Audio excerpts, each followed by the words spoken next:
Hello guys, eto na naman tayo. So, good morning nga pala. So, this is going to be the second Misa de Gallo for this year. So, bale eto, kakatapos ko lang maligo and then ito na, nakapagbihis na. So, ready na tayong umalis. Ano lang, bale medyo sleepy pa, pagod pa. It's because mga isang oras lang ang tulog ko eh. So, nahirapan ako makatulog kagabi. So, ano lang mga isa or isa't kalahati lang oras yung tulog ko. And then, eto, nakapag half bath lang, hindi na ako nakapaghilamos kasi kulang ako sa tulog. Babawian ko na lang mamaya. Okay? So, bali, eto na, palis na ako. So, time check, eto, 2:30. So, alas 3 kasi yung first namin sa Digalio for this day. So, paano? Tara, kunin ko lang helmet ko and then susi ko tapos alis na tayo. See ya!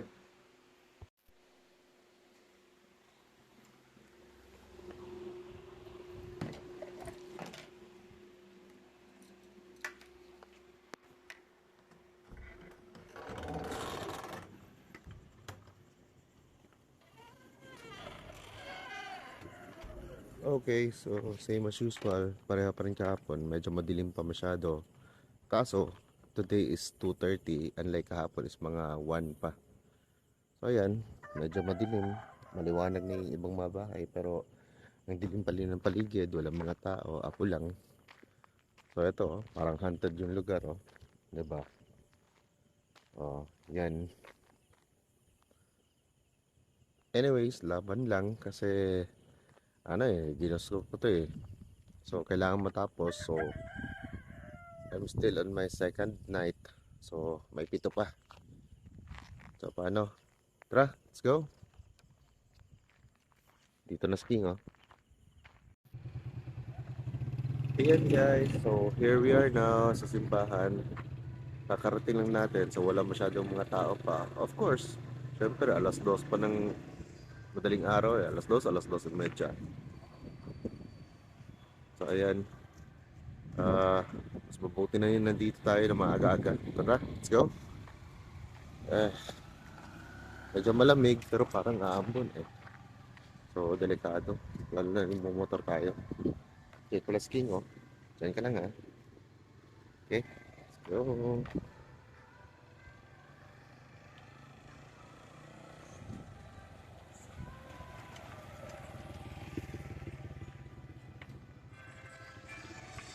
Ayan, by this time medyo marami ng tao kasi marami na nakakalam sa schedule eh. Alright.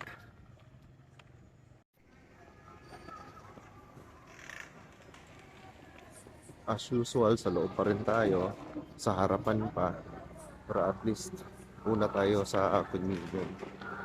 Okay?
Dalam Britania atas kinabuhi dahil.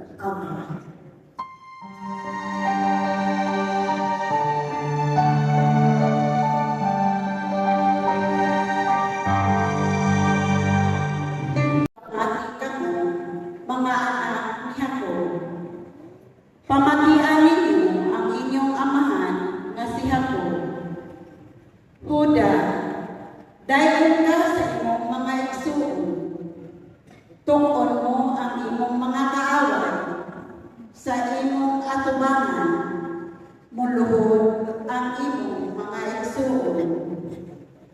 Si Juda ito'y sa Leon, patyo niya ang iyang tunggulo. Tanong lambot sa iyang panahon, ug ang himig ng kanina hangtod sa kahanturan. Ang tanong lambot sa iyang panahon, ug ang himig ng kanina hangtod sa O Diyos, tugay sa imong pangluko, panghali. Ang genealogy. Unsa man kini ka importansya sa atong kinabuhi karon. Ug nganong isa-isa man kini sa atong ebanghelyo, sa ebanghelyo ni San Mateo. May surprise ko ako, tingin ko absent sa Misa Ligalyo, pero lalagyan lang sa Misa Ligalyo na di na ko ganahan pamatiyon. Kini maong ebanghelyo nato karon.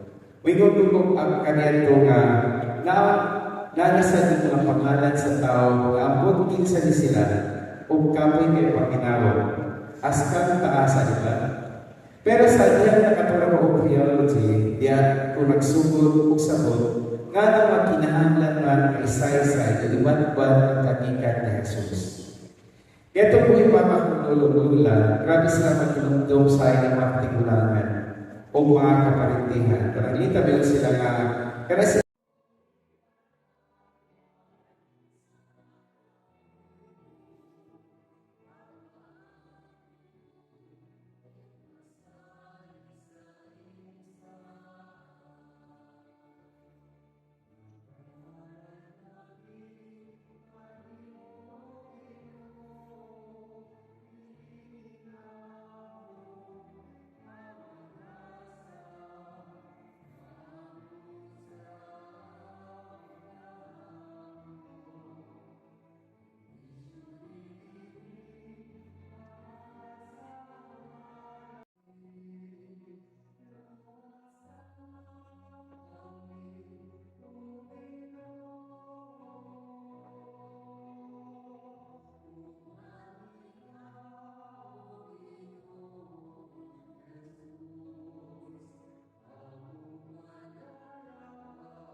Wala pa may kalendar.